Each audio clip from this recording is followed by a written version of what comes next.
Welcome to the Purple Rock Survivor podcast. I am John, and the hefty baritone voice that you'll hear in a moment is my co-host Andy. It's almost time for another season of Survivor, and we're going to start this season off with a cast preview episode. We actually didn't do one of these last season because, frankly, we kind of thought the cast sucked. And how accurate was that prediction, Andy? Bang on, like all our predictions, John. Exactly. Go back and check the record. We're never, ever wrong. So, unlike last time, I think this time we've got a winner of a cast. Do you agree? You really think that, John?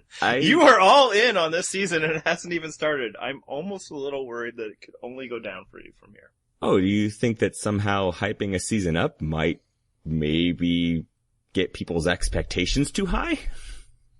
It's possible, but hey, let's set it high. Like, for instance, this will be the greatest preview show you'll ever hear. And that's how we're setting up this episode. And also, if you don't listen to any other preview shows, it's guaranteed correct. I don't know why you would. Although I guess we already have. Have we? I have. Okay, well, that makes one of us. So, we're going to discuss every single member of this cast. Advance warning, we're probably going to get into some profanity tonight, and I'm probably going to be too lazy to edit it all out. So if that bothers you, sorry. But if being lazy bothers you, you clearly have never listened to our show before. Yes. It's like our trademark. It really is. Although, in this particular instance, I've got lots and lots of notes, whereas Andy has taken up my role and has decided to totally wing it. Yeah, so I'm going to try something really weird and unusual, and you guys can all start laying bets right now how long I'm going to stick to it. I'm going to try and let John do a lot of the time. This will be a first. So, anyway, we're not going to spoil anything for you. We don't know any spoilers, but we're also not objective in any way. We're not journalists. We don't report about facts. We just make up some bullshit based on what we see. And I'm the guy that's already written hype posts about some of these players. There's actually one more to come this week. And when we discuss some of these players, I might get into borderline uncomfortable levels of hyperbole. Yeah, but for all you Joaquin fans out there, don't worry. The post is coming soon. Oh, it's coming. All right, so let's kick this off. Let's talk about people that aren't us. Although we'll probably just talk about us while we're talking about those people, because that's how we roll. Yeah, I think we should probably go through these tribes in order of projected career earning potential, lowest to highest. Makes sense to me. So, I don't know. That problem is I actually don't know what a coconut vendor pulls in. I'm guessing not in the low six figures. Unless you count the points after the decimal. Right. So then, we'll start with the no-collar tribe, and we'll go alphabetically with the person that actually has some potential career earnings if she follows the career path of her education. And that would be Hallie? I believe that's probably it? I think that is how you pronounce it. So, she is 25. She's a law student, and just watching her video after looking at all the other videos of her tribe mates on this particular tribe, I immediately felt bad for her because she's a law student on a tribe with a bunch of directionless weirdos. And I instantly thought, who the hell is she gonna align with? There's a guy with feathers in his hair. There's Jen who wants to ride a jet ski around her winery. There's a jewelry designer. There's pretty much nothing no collar about Hallie, other than the fact that she's a crazy liberal and wants to be a public defender. Well, that right there is insane. And hopefully the first few years of that will just beat it right out of her. No, she's a surfer, right? I mean, that's the no collar thing. I imagine they don't wear a lot of collars when they're surfing. Sure. So that's probably the aspect that they're casting her for. And I think, there are people on this cast that look like they might know their way around a surfer slang or two. Mm-hmm. Dude?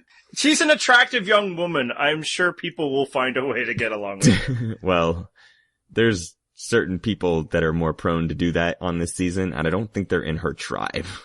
Touché. But yeah, I think, Hallie's actually a good example of, something we might talk about a few times. They cast the eye candy this season to possibly have some substance. Like, all of them seem like they are more than just pageant queens. Although some are probably also pageant queens. No, we'll get to at least one of them. But even her, anyway, we'll talk about that later. But yeah, it's like Hallie is a very pretty young girl, young woman. Wow. But yes, she's like public defender, lawyer, surfer girl. So I think she'll hopefully bring something to the show. She should be good in challenges, that sort of thing, because we love talking about challenges. Oh yeah, we're big fans.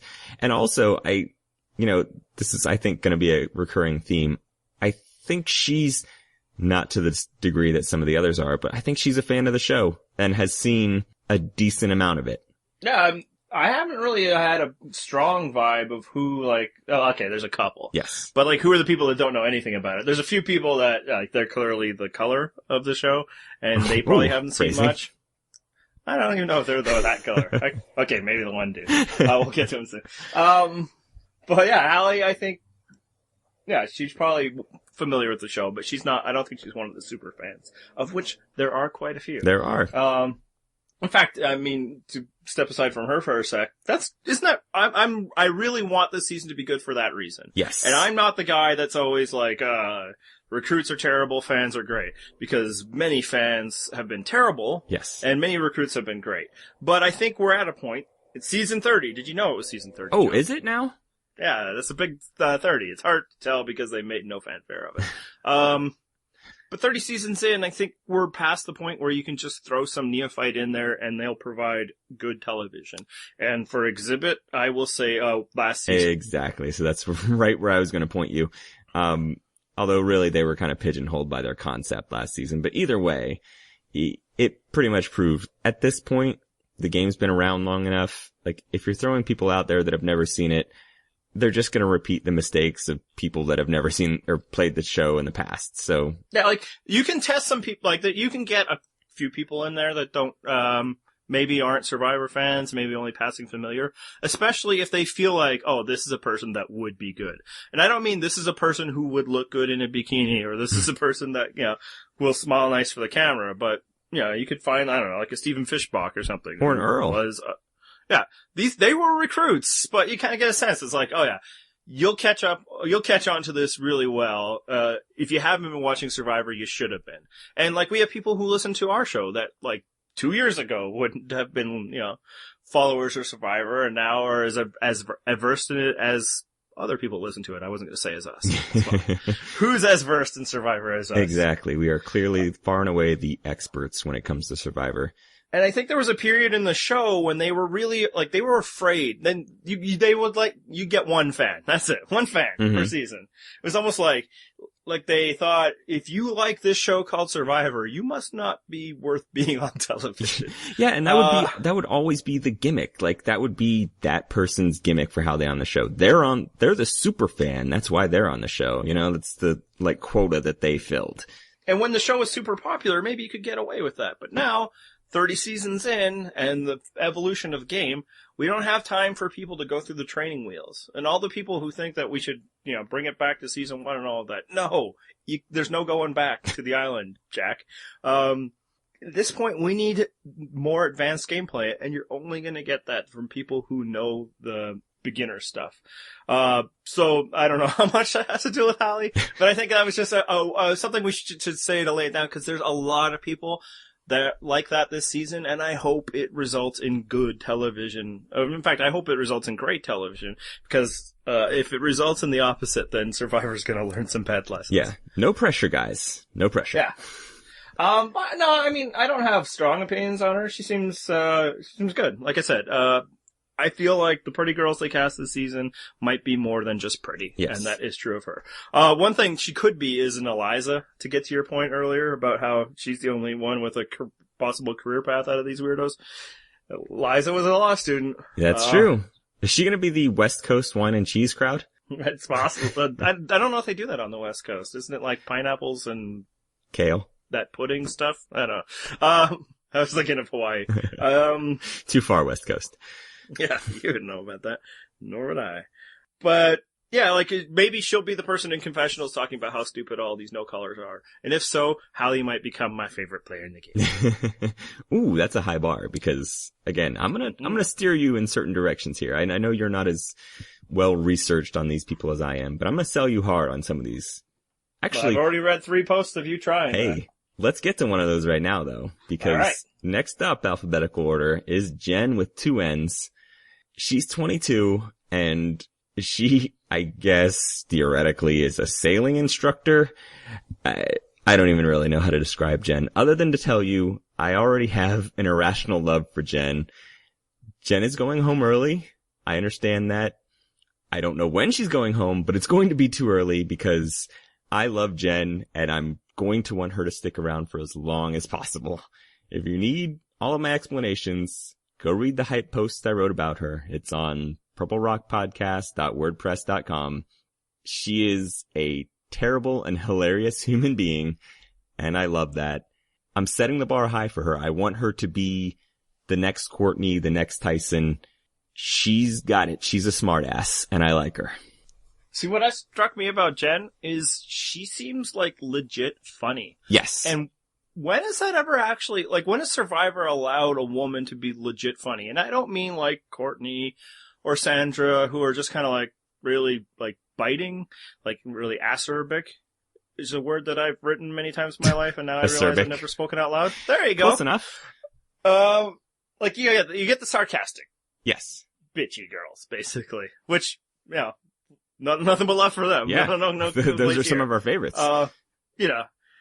But just like, and then you get like, you know, ooh, she's such a character type girls who go early. But Jen just seems like she's a funny person. Yes. And I don't know if Survivor's ever had that type, from a woman, and frankly, there hasn't been that many dudes. Like, this isn't a show that casts very many funny people. Right. The funny people are usually shticky people. Yes. Hi, Bill Posley. Yeah, I mean, every once in a while you get a Tyson, you get a Cochran, you get some legit funny people, and I think she could be that. It will be interesting if they let her be that, both through editing and then also just the combined social pressures that is the show Survivor that often forces women to be something or not. I get the impression she's not the type that will allow herself to be forced to one way or another, which could mean that she gets forced right off the tribe. Right.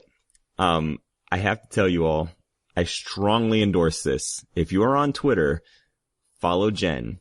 It's at Jen with 2 N's, can't dance. You will not regret it. Again, like Andy said, she's legitimately funny. She's very entertaining to follow. Do not tweet at her about Survivor because she doesn't want to hear shit about it. She has no interest in the show Survivor other than having been on it. But she is the clubhouse leader for most entertaining Twitter accounts so far. And again, that's a high bar because we're going to get to some later that are like A+ level shit. And she's right up there. But yeah, I mean, she seems funny in her video. She seems funny in Gordon Holmes' interviews, which are all pretty good. You should check those out for what they are. Yes. Far better than the horrible Survivor profiles. This is why I never get that hyped for preseason stuff, and you're all in. I hate reading contestant profiles. Yeah, they often suck. Well, and here's the thing. Like, I don't even know if professional writer, could do much of a better job. Like... It's just awkward, like, yeah, the questions are stupid. Like, and, you know, like, and we're always like, oh, you can pick the real fans, the ones that don't, like, point out, you know, the same 5 survivors. Yeah. At the same time, it's like, wouldn't you want to pick a winner? It's like, who do you think you're like? I'm like that bum who could never do anything. I'm like Peter Harkey, who went out first in Marquesas. Like, no one's gonna pick that guy. Or even somebody like, I see myself as a Brian Corden type. I like Brian Corden of Guatemala, but who cares? Like, he's a pre-show boot. I would like to see myself as somebody who won. Yes. I have that ambition. But I don't have the level of confidence to suggest that I'm Boston Rob. You know what they should do? They should let me write the bios for everybody. First of all, I would ditch all those boring fucking questions. And yeah, like, pick the 3 things you want on an island. It's like, okay, I want a tarp, I want Flint, and an immunity idol. Those are the 3 things I want out in the island. Yeah, I want to be at Final Tribal Council. I get an immunity idol, Tyler Perry's immunity idol, and yet another immunity idol. Those would be my Exactly. So yeah, I don't like reading those profiles. So it's always like a chore. And this season I just put it off because I wasn't planning on playing any Survivor Fantasy games. But the interviews are good, and Jen's is particular. Yes. So we hope she will make for good television and will be around long enough. Otherwise, you guys are just going to come back to us and say, hey, what happened? I thought Jen was good. Listen. Instead, she's just another Kelly Wentworth. No, Jen is good. People, I will convince you of this all season. Jen's going to go home in like episode 3. 5 episodes later, I'm still going to be talking about her. It won't matter. I'm all in. Another person you're going to talk a whole bunch about is Joe. I got to say, last season, we had an imbalance of men versus ladies, so it was really impressive. This season, they brought an extra lady onto the show. It's just weird because usually they spell Joe without an E. Oh, wait. And it's funny that you say that because there's another one that's going to come up later in this tribe that could also fit that description. Vince is a dude. He got the half-shaved thing. Vince has, I'm going to skip ahead because Vince has quite possibly the most feminine bio picture I have ever seen. It looks like he is wearing some sort of bra or bikini top because of the way the photo is cropped, and it looks ridiculous. Yeah, but yeah, Joe is an attractive lady man. No, I mean, dude looks like a lady. We should be clear. He is not, he is actually a male, and by everything we suggest, desires to be so. We are not making fun of that.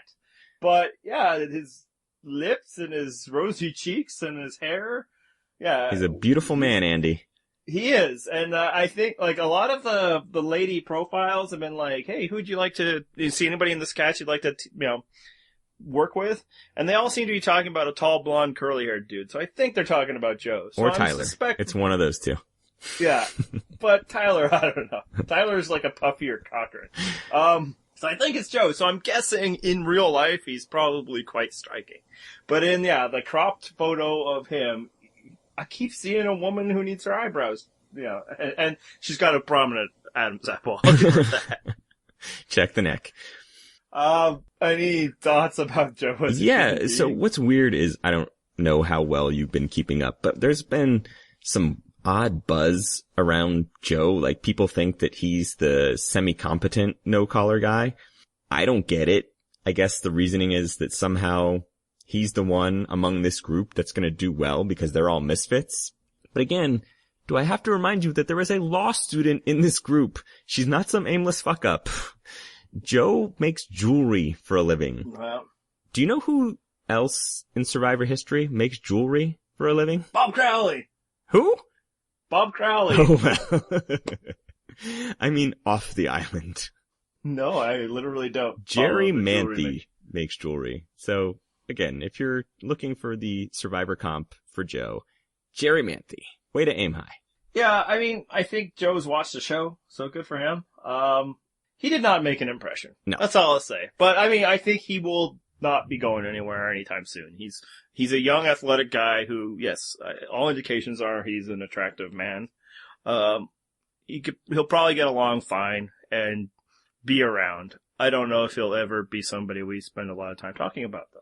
No, and I think in other seasons, maybe we would have focused on him more, like an LJ type who just seems like he's got something going. But in this cast, I mean, I think he just gets overshadowed. Yeah, and I mean, maybe he's better than what we're giving him credit for, and we're just poking fun of him because we don't like his hair. But yeah, it kind of feels like he might have enough game for a typical season. And this season, I don't know. I think there's a lot more gamers. Now, a question that will be interesting throughout the season is maybe there's too many gamers, Maybe they will all cancel themselves out and Joe will be a nice, safe middle. Well, that's one of the things that I've suggested in the past is that they just had basically the mastermind season on and everybody's scheming from day one. How does that work out? I mean, does it basically render everybody useless because they're all scheming against each other? Or does it make for a very entertaining season? And I'm really hoping it's the latter. Yeah, I mean, Joe, so far, he's a guy who brought up Ozzy, right? I mean, that's not our bag. Yeah. Now, I mean, to be fair to him, he showed some level of understanding. He brought up Ethan and Yul. I do believe he is a follower of the show. Uh-huh. And so maybe him being a follower of the show plus having some athleticism might put him ahead of some guys that we might cheer for more. Yeah. But let's talk about someone who's probably going to be rendered a little useless on this show. Nina. At least part of her. Yeah. Nina, yeah. the second deaf contestant in the history of Survivor. Since Christy from Amazon was the first, for those of you who are going to write to us and complain that we didn't mention Christy. She's mentioned. Save your tweets. Yeah, and bravo for Nina for not mentioning Christy as a Survivor. She's most like. Yeah, too easy. Too on the nose. Well, and also, it's like, hey, Christy was a fantastic character in a fantastic season. Not somebody you should aspire to be. No. I'm still not sure Christy really understood what was happening in that season. No. Yeah, so Nina went deaf, 6 years ago or something like that? Yeah, it happened later in her life, I know that. Yeah, and she speaks perfectly fine. She has a Cochlear. Cochlear, thank you. I you know what? I've heard that word before. In your defense, English is your second language. Canadian is your first, so. Yeah, we probably say cochlear out here. Like, it's like throwing U's into your words. The proper way, yeah. Implant, so she can hear, do it that way. She cannot read lips. And obviously if there's too much, crosstalk, like, many of our unedited podcasts, she will have a hard time hearing. Otherwise, she seems like a nice lady. She's a fan of the show. Yeah, my impression of her is that if you're rooting for Nina to go far, you basically have to hope that she's Tina or Dawn, because she's the surprisingly fit maternal type that people are just going to bond with. She even compares herself in her bio to Tina, so good luck to her. I don't see it happening. I mean, Tina's a rarity, and that's a pretty high bar, and I don't see Nina reaching it. Yeah, I mean, look, she certainly seems fit. And this is something that, like, Rob talked about in his, the Strategy of Survivor series. He was talking about Amazon. I only listened to the free episode. Cheap ass. I might get the rest of that season, but, I'm not gonna listen to the whole thing because I want our opinions to be pure on this show, John. I only want to steal a little bit, especially from our listeners. Having a disabled competitor presents such an ethical dilemma for you, because ultimately you are trying to screw over all these people. Yes. And with somebody like Nina, you actually have to go out of your way, and at times, to ensure that she is a participant, that she gets to, know what's going on. But I mean, an entire goal of Survivor is to prevent people from knowing what's going on. Right. So it's like, you need to take advantage of her, but, you're on television and you don't want to look too bad. Well, as a counter to that, I will say that I think Jen in her bio mentioned being a big Larry David fan, so she might be totally fine with that. Because Larry David has been known to make some jokes in that front. So I think Nina will be somebody that's around for a little bit, but I don't foresee her having a lot of power in the game. I think you're even more optimistic than I am. But let's move on, though. Yeah, we'll talk about that when we talk predictions at the end of the show. Yeah. But I just don't see how you vote out the deaf lady first. You're a nicer man than I. I mean, I am the guy who advocates always voting out Francesca first, so I am a little evil. How dare you. It's just too funny. I love Franny so much. It's not even about her. Bring back Annie first-time boot and make them continue to be a first-time boot. That's all I'm saying. All right. Let's talk about Vince, the coconut vendor of the tribe, who is also what he calls a holistic counselor, but what us mere mortals call a life coach. First of all, how badly off course does your life need to be for Vince's life coaching to improve your life? It's like hiring me to teach someone social skills. Yeah, but you could get it. Yeah, you get how he gets business, right? Yeah, I can see the type of people that would buy into Vince. Yep. If you're into Vince type stuff, then you're gonna be really into Vince. And Vince might be into you, but I'm ching. Yeah, he's a good looking dude. Other than his potentially, bikini looking photo that he's wearing in his bio. Yeah, well, androgyny has never hurt a certain type of male. Obviously, he's, steering into that skid with his Fabio hair. Yes. I think he's the new coach, right? I do get pretty strong coach vibes, and I'm not the only one that says this. So, is it really weird that I kind of like Vince? Yeah, I mean, I think he might be coach with a little less bullshit, or maybe he's a little more aware of his bullshit. I don't know. Or maybe what we like about Vince so far is with Coach, it always felt like bullshit. Like it never felt like he was always playing a character, right? Like he's like the crazy improv guy that always just says yes, right? Me too. I have. Whereas I think Vince is just like, and maybe it's just because he's more attractive than Coach. It could be just simply that. Is like, he believes all of this stupid bullshit, you know? Well, and he's living in it. He's a coconut vendor, for Christ's sake. I will say this again. Tocantins Coach, the first iteration of Coach, is the only tolerable Coach. So if that's the kind of Coach Vince is going to be, fine. I am down for that. I will do that all over again. Just don't ever bring Vince back 2 more times. Yeah, I think Vince is the Coach that people actually like. The Coach that doesn't suck? Nobody liked Coach, right? Like, even his tribe mates are like, who is this asshole? No, that wasn't the line anyway, but, who is this jerk? Jackass. Jackass, there we go.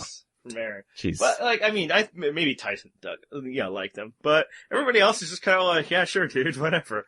I think people are gonna buy into Vince because he probably just has that natural charisma that has gotten him through his life at this point.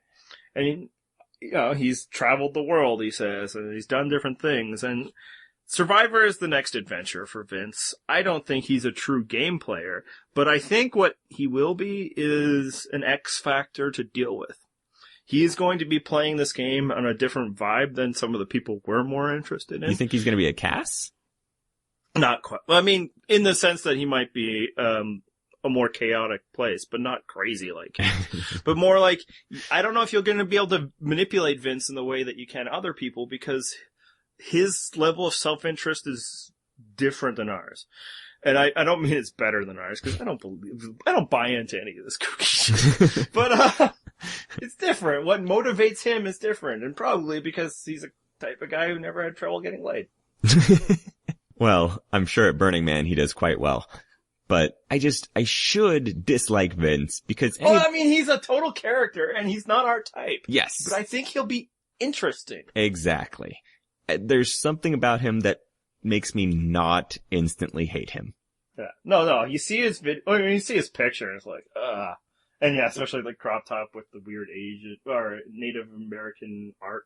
Yes. But you watch his video, you read his interview, it's like, okay, yeah.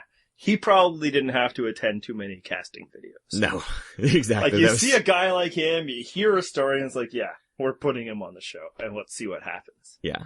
That was one of those where they ran up to him and put an application in his hand and be like, just fill this out. Just do us a favor. Yeah. Fill this out. Well, it's like when they finally saw a video of Tony, it's like, that guy. Yep. And actually, they had to try, for 2 years to get him on. Apparently, they tried to get Tony on, a season earlier. And It's like, he backed out. Yep.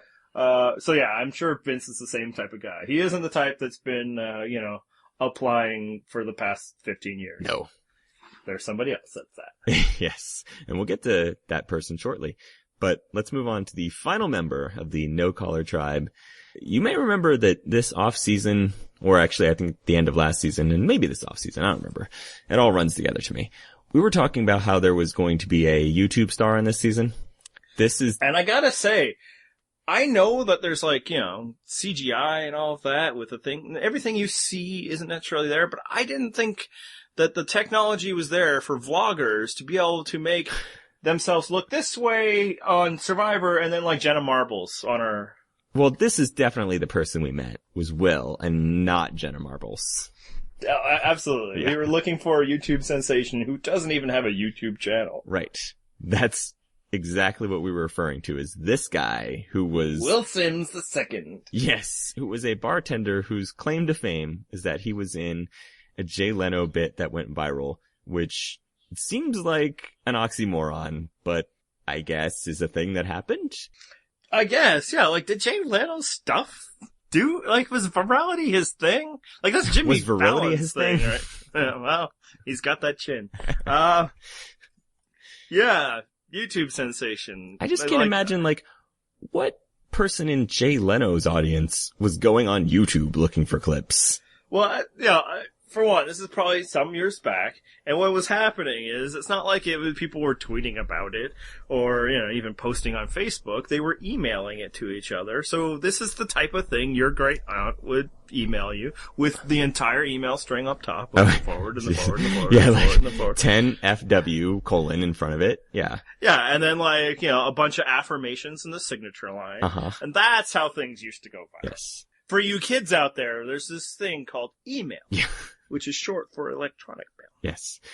And, great Aunt Itis also sent you, don't forget to be the best you today. That's right. And I just needed to send this to you because if I didn't, or because I will, some good things will happen to me. Yes. Because that's the way the internet works. I miss chain letters. Yeah, me too. Anyway, what do you have to say about Will? What observations have you culled in watching Will's video and bio? He's the personality. Sure. He's the guy. He's he's like, oh, that'll be a kooky guy. That's what he's there for. Seems like a nice enough dude, like a nice enough guy. I don't know if it's okay to have people like him. It's part of the mix that is Survivor. One of the appeals of Survivor versus another reality show like Big Brother is that there's diverse personality types, diverse age group types. Big Brother mostly just casts young douchebags. I'll take your word. Never seen it. No, honestly, I haven't watched it in years. Maybe that's not true. I stopped when it was just like, oh, okay, it's young douchebags. And part of that is because, they're off work for like a month for that show. So you have to be a young douchebag, basically. Yeah. I think Will could probably take off that time anytime. But, and sometimes it's a nice mix. Sometimes you have to deal with the strong players have to know how to use people like this and deal with them because game playing isn't their strong suit, but I don't otherwise think much of Will. I think he's probably there to hopefully become another viral sensation. Sounds like I think he was on Jay Leno twice. Oh, lucky him. Well, yeah, calling into question the veracity of how, hidden camera that footage was. I can't believe we mentioned virility and Jay Leno and no one made a Viagra joke. That would be in the total Jay Leno wheelhouse. That's right. And then the dancing Edos would come out. That joke was for Adam B. Yes. First of all, I think Will is doomed, and I'm totally fine with that. There's nothing about him that did it for me in his interview or his bio. He seemed kind of boring. He does have just a tiny spark of charm to him, but it's not at the surface like it is with some of these other people. So, why you will survive Survivor? I have great people skills and I am a team player. I think that's. I mean, look, I hate the profiles, but man, that's bad. That's a resume. That's a resume from 1997, which is appropriate. Lazy resume. Yes. It's like my objective is to build my career. Yes. It's just, no, there's nothing. Spoiler alert, I think Will's the first boot. Ooh. I know we're going to do that at the end of the show, but I think you look at that, you look at this tribe, you look at the different roles, and it's like, the way he isn't as if there's some other internal strife, and he's just kind of there. But, as you say, like, who's he aligning with? Who's interested in what Will has? Other than as a pawn, but I don't think he's on the tribe of people that are looking for pawns. Yes. He would be used that way on other tribes, but I don't know how. I did call them a bunch of directionless weirdos. I don't know how much they'll work towards a common goal, let's put it that way. Yeah, and do you need the 41-year-old pudgy guy as challenge strength when you have Vince and Joe? Right. And Jen and Hallie. And Haley. Yeah. Hell, Nina is a fit person too, so yeah. I think he's the odd person out in all groupings. So yeah, I think he's the first boot, so. Congratulations, YouTube sensation. He doesn't even have a YouTube channel. When you're gonna say YouTube sensation, people make actual real money vlogging every day. This guy just sung into a gas station thing and it was on YouTube somewhere, but not, for himself because he doesn't own the footage. Anyway. Yeah. That's Will. Yeah. He is not banking off that YouTube footage. Yeah. The Chocolate Rain guy is making more money off of it. It's Oh, we should do a Chocolate Rain drop right here. Chocolate Rain. All right, so moving up the financial ladder to people that actually have steady jobs. These are the blue-collar workers of the worlds apart, where everybody is fighting because we so identify with our jobs. I so hope that we can call this season class warfare when we go back and, rank it in hindsight. Like, I really hope someone really embraces this and just turns it into total class warfare. It'd be fantastic. I don't think that the gimmick needs to sell that much for us to do it. Bam! Class warfare. Survivor, I mean, the other people warfare. really weren't all that racist. Did we still call it race wars? Yep. So let's kick it off. Dan the man. Yes. Dan is 47 and, according to him, has been applying for Survivor like mad since season 2. Says he's driven thousands of miles to casting calls and he's applied for every season. I actually did a hype post about Dan, and you may have read in that hype post, I called Dan Rupert 2.0, and somehow I did not mean that as an insult. You gotta rewind in your mind to Pearl Islands when it was fresh and new, and the fact that most of you, judging by what would come later, really, really liked Rupert. And if Dan can learn from the Rupert 1.0 mistakes, Dan could be a legitimate, entertaining Rupert 2.0. Yeah, let's wind this back to Rupert talk for a second. You and I have been on the record many times, but, our listenership, I believe, has increased, so we sometimes need to refresh that. We really liked Rupert when we first met Rupert, on Pearl Islands. And how'd that turn out, though? Well, I mean, it's just the classic case of diminishing returns. And, it's funny that you say diminishing returns. It was more like the financial crisis. It just kind of falls off a cliff. Look, in All-Stars, he was okay at times, and then, and I don't think you can totally judge it, right? Even if you're somebody who, got into Survivor, a couple years ago, and then went back and watched. Because what you're missing there is the chronology of what Survivor was like then, and what the players were, and where even it was in its cycles of ebb and flows. Rupert was a total breath of fresh air at a time when the series was petering out a bit. I mean, not completely, because I believe they just came off Amazon. So it was strong there, but before that, you had some Thailands, you had your some odd cases, and you just didn't have a personality type like Rupert. And in fact, there weren't a lot of personality types like Rupert on television. TV, yeah. Exactly. So he was interesting. Really interesting and great, even if, and also, when you were a fan back then, we had some tastes of gameplay and some things, but gameplay wasn't like it was now.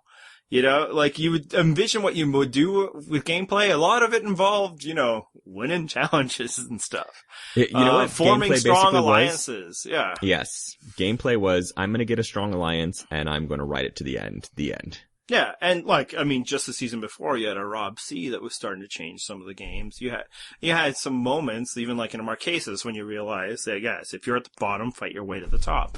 Mm-hmm. But you couldn't be the kind of Survivor fan we are now, even if I was a big Survivor fan, and I was really intrigued of the strategic possibilities of Survivor. But they weren't all realized, and in fact, some of them couldn't even exist because certain gameplay mechanics didn't exist. Right. So, yes, Rupert was a big deal. And we've had some people talk about it that, even when watching, there's some flaws. And you look back and there were even flaws in Pearl Island Rupert. Oh, yes. Yeah, whenever things didn't go his way, he would use his force of personality to bully himself. I don't think Dan is going to be like that. But at the time, it was kind of like, well, Rupert. It was and then he was gone before it really became a problem. I think Dan will be the more what you were talking about, if I can hypothesize, is he will be a different type of character in the way that Rupert was. There were a lot of game players in Pearl Islands. There was a big conniver in Pearl Islands, you may have heard. And you mean that's Sandra? Yes. I can get loud too. What the fuck? And that's what helped Rupert stand out. And that's what could happen here, because we think there's a lot of game players here, and there should be a lot of schemers. And, maybe Dan's one of them. He's a huge fan. But there's many different ways of being a fan. And I think he could be a really interesting personality. And you mentioned how often he's applied and all that. And God, I hope it works out for the guy. Yeah, I mean, you know what? There's a lot of people that apply, and full disclosure, and I mentioned this in the post too, I might be one of them. I'm finally going to submit my application. I might be totally delusional as well, because there's a lot of very boring people that apply to be on this show that do not deserve to be on TV. Hopefully for Dan, it works out, and Dan is not one of those, and he is good TV, basically. Yeah. Well, I mean, before I even knew anything about the guy or like how many times he applied, I mean, you look at him, it's like, okay, he stands out. Like, he's one of the people whose name you would know early, right? Yes. He's got a different look than everything else. And again, I already said it. That's one of the strengths of Survivor. They don't all need to be buff. In fact, many of the most boring people in the history of the show have been the ones that have been the best looking. Dan looks interesting. I see this guy, I'm like, okay, let's see what's up with Dan. And then you hear he's, a super fan of the show, but that's also a bit of a red light. And not in the way that, again, I was talking about before in Survivor's previous, inferiority complex, that anybody who's a fan of the show must not be, worthy of the show. Why did they not pick up on Dan before now? The worry is that he basically just bludgeoned them into submission. It's like, you know what, just put him on. He'll go away in 3 days and we never have to hear from him again. But it could be maybe 10 years ago, Dan wasn't as interesting as he is now. And I made the big qualifier at the end of my post. Like, listen, if Dan totally embraces this whole worlds apart concept and starts trying to unionize the blue collars, he is just delved into Rupert 1.0 territory, and I want no part of that. Yeah, but, for one, also, I think it's really good for Survivor fans if Dan provides good television. Because then all of you that have been submitting for years will find, you'll have, a spirit animal. And I believe Denise was also one of those people who applied for many years. Was she? I think so. Denise is fantastic. Will let me know if I'm right or not. Yeah, she was fantastic. So sometimes it's just what it takes for casting to just decide this time we're looking for something different. Maybe, the different times in Dan might have been close. There was a better quirky looking guy, or in their mind, and then it was frickin' Cowboy Rick or something. So, or it was Ralph. Yeah. You know what? Ralph was fine. Sure. On a better season, Ralph would have been he already is on a bad season. He's a guy we'll talk about because of his silly spelling and, general dopiness. Yes. I don't think Dan's that. I think he seems to be a bright guy. It'll be interesting to see how well he integrates with this group of people. Yeah. Specifically looking at the people on his tribe, I mean, I can kind of see a group of 3 that could form there, and it's going to take at least 3. Really, it takes 4, but you got to have at least 3 to force a tie, and I could maybe see that happening. No, I can see 2 paths. The easiest path is he's the old guy amongst a bunch of young people, and Kelly, I guess, and that means he's gone. But I think the other one is he's an easier alliance mate of somebody looking to be the leader of an alliance. And that's where I think he could do well. I do worry that his super fatness will be a problem for him, in that he might just be so like, yeah, I'm on Survivor, I'm gonna do everything today. And like, my hope for Dan is he is not too hyper day one, because he is an immediate target. He is not somebody who's going to blend in. And he needs right away to be chill enough to be available for opportunities that will present themselves. Well, there's also someone in his tribe that will have difficulties blending in, so we'll get to that person in a moment, though. But yeah, I mean, I'm happy to see him. I hope he's good. I think it's these type of characters have been what have strengthened Survivor, even if they aren't necessarily the type that snarky internet people are all about. Yes, exactly. Every once in a while, we legitimately endorse people that, aren't in the normal mold. Again, I mean, I endorsed Vince, who I would normally have very strong reservations about. We would probably never want to have a conversation with Vince. Unless, hey, Vince, want to be on the podcast? Right. Actually, I'm not even sure if that's true. No, I don't know if we want that. We would just blow our minds. All right. Moving on to Kelly, who is a person on this season. Yes. She is 44. She's a state trooper. She's not going to tell people that she's in law enforcement. And I feel like there's, let's say 3 jobs that people will always lie about on this show. Cop, lawyer, and former athlete. Yep. Those are the 3. Yeah. Yeah. And former athlete, I mean, if you're Cliff Robinson, you kind of can't, but pretty much everyone else tries. Kelly also has quite possibly the shortest bio I have ever read. It was so short that I put it into Microsoft Word just to count. 78 total words. Yeah. That's it.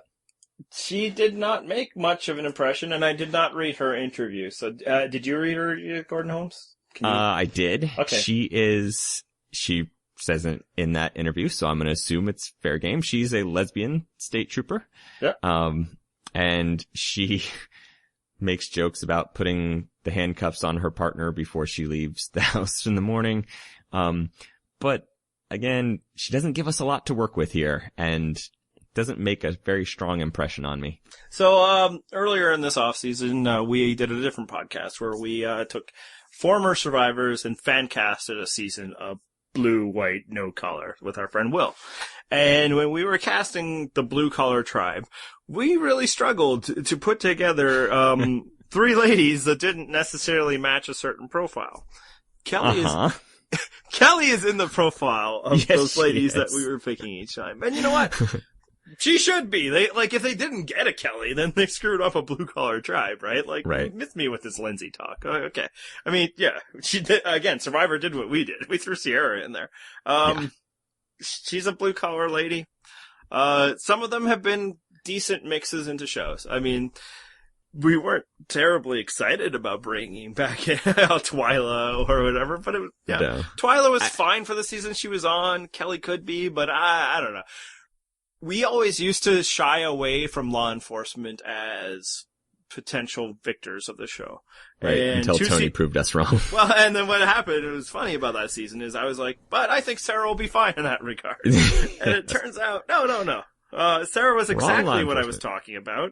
Somebody who just is not flexible enough for the moral ambiguity of Survivor. Or ambiguity, if you like it said better. Wow, you are on fire with your pronunciation tonight. And Kelly's gives me the same vibe. She's talking about, law enforcement and military and all that, and I'll bond with those people. It's like, do you think there's a lot of those people, Kelly? Like, you're the person. I guess 2 seasons ago they put 2 cops together, and that's why I thought they had a chance. And I was right, just about the wrong person. Wrong cop. And we were right about the person, and how it worked is for the guy who was able to be like, yeah, I'm a cop. I believe in being a cop. Out here, I'm no cop. I'll just betray everything that is important to me out there because it's a game. I don't think Kelly's that person. I think she'll be, kind of the ox who does a lot of work around the camp until, she finds herself in a numbers game that she can't win. Basically, your high bar for Kelly is Amy O'Hara. So, who did not make the merge because she was injured. And if she had made the merge, she just would have been one of the people taken out easily. Yeah. And that's how I see it for Kelly too. She'll she'll play a straight up game and people will use her vote when it's useful and cast her aside when it's not. All right, let's move on because I'm excited to get to this next one. Lindsay. She is 24. She is tattooed, so she's screwed. I've got nothing against tattooed women myself. How does full tat lady not be on the no collar tribe? There's lots of issues here, Andy. But again, nothing against tattooed women. You can see my love of Courtney from One World as proof. But the one thing that I want to discuss with Lindsay, you did read her bio, right? I read them all. Okay. She says her favorite sport is dating, and that is clearly the cleaned up PG version of what she actually said. Yeah, I'm gonna stop you right there. We've been swearing up and down, but you know what, though? You say that because you're puritanical American views. But... No, listen. Allow me to stereotype, okay? She has a face tattoo, and... But when you kill somebody in prison, John, they just give those to you. If a woman has a face tattoo, a boob tattoo, or the little angel wings tattooed on her shoulders, her favorite sport is probably dating. And just to be clear, I am not judging. I like dating too. But stereotype, one of those 3 tattoos, you're probably into quote-unquote dating. Yeah, let's talk about this dating for a second there. Why is it that they're always asking about flirting? Maybe it's just Gordon Holmes, although it comes up a lot. Thank you. But, like, why is flirting always this big discussion? And let's talk... That drives me insane. When was the last time it was ever a relevant Survivor thing? Like, Cook Islands, Parvati flirted maybe once. Yeah. And she didn't win. Well, I think it does have a role in the sense that your ability to get along with people, to be charismatic, helps. But the way they talk about it, it's like, hey, you ready to flirt your way, guys? The way they tried to sell Andrea Belke as this career flirt, it's like the way that flirting helps in Survivor, I imagine as somebody who is not good at flirting, it's just you are able to connect with people quickly, and people enjoy your company and will do some things for you. But yeah, this whole, is it going to be your strategy? You're going to flirt your way. It's like, name me a winner. Not even a winner. Name someone that actually effectively used flirting as a strategy and got past the merge. Made it to the merge. And like full on flirting. I imagine There's been several ones that, flirted here or there. Like JT, JT, there you go. How about Eddie? Yeah. Eddie from Caramoan. Yeah, like flirting was their strike. They are the flirt. Those people know. And if you want to tell me Parvati won, like, with all women. Although... asterisk. And Parvati's a good example. When, like, flirting was her whole deal, that was her worst season ever. And, whatever. She was a learning opportunity. Whereas I think what makes Parvati dangerous, and why people like Penner or somebody notices right away, is her innate ability just to get people to, like her, to want to be, around her, with her, like her. Yes. And that's where flirting can help. But that's just like a natural born charisma. That's not like a strategy. Exactly. And like Kim had it too. Like, everybody was in love with Kim. Like, she had all those women, like, I looked into her blue eyes and I couldn't tell. That's where it is. I'm still transfixed by Kim. Yeah. That's it. And it's just like, so really what you're asking is, how do you envision getting along with people helping you? But it just always comes up whenever someone, male or female, is remotely attractive. Yes. Or maybe even not. Like in the case of, I'm taking off my wedding ring guy. It's like, that'll help. No, I think that's just one of his standard questions. And I think, why at this point? Why? It doesn't matter. Who cares? So it came up with Lindsay because she likes dating. She does. And it's like, she's not gonna hook up and like win Survivor that way. No. Like, I mean, okay, I guess we can name one winner where that was successful, but that's a little different. Lindsay, for the record, does seem like the, flirty, charming type.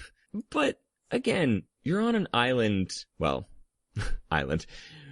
You're on a beach with people who smell terrible, have horrible breath.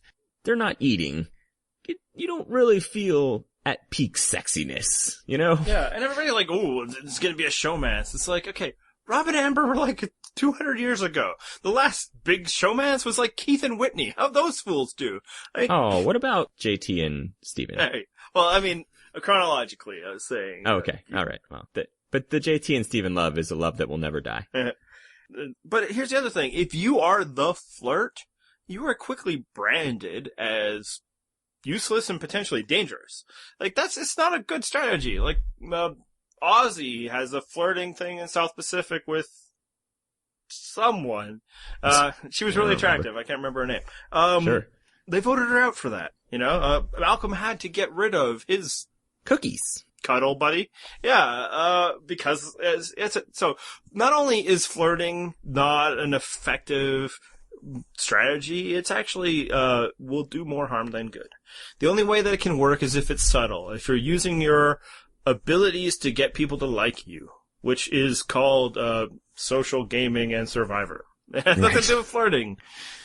You should be doing it with both sexes. So, yeah. And yeah, in Lindsay's case, my other thought of Lindsay is like they just doubled down on Lindsay. Like, she's the same as the Lindsay that quit 2 seasons ago. Hairdresser, multicolored hair, tattoos. She's got a young daughter at home. So I imagine she'll have to quit so that her young daughter learns the lessons of strength and reserve. Like, why did they take that type and it's like, we gotta do it again. Double it down. Look, there are some obvious surface level comparisons. I like this Lindsay a little better. I still think she's screwed just because, you know, we talk about this all the time, but especially early on, you're just looking for one person that doesn't fit in. It could be any reason. And she's really the person that does not fit in. Yes. Like, she should not be in this group. Well. Like, she should not be blue collar. Yeah, and she's not the only tattooed one in this group, but, well, we'll get to that one in a minute, though. Like, what does Nina do? I mean, she's a hearing advocate. That's... she's unemployed. Yeah. I mean, like, maybe she goes, speaking engagements, so I guess that's not blue collar, but I'm just... Yeah, I mean, so what happened this season? It's the same thing that happened with, Cagayan, Brains, Brawn, Beauty.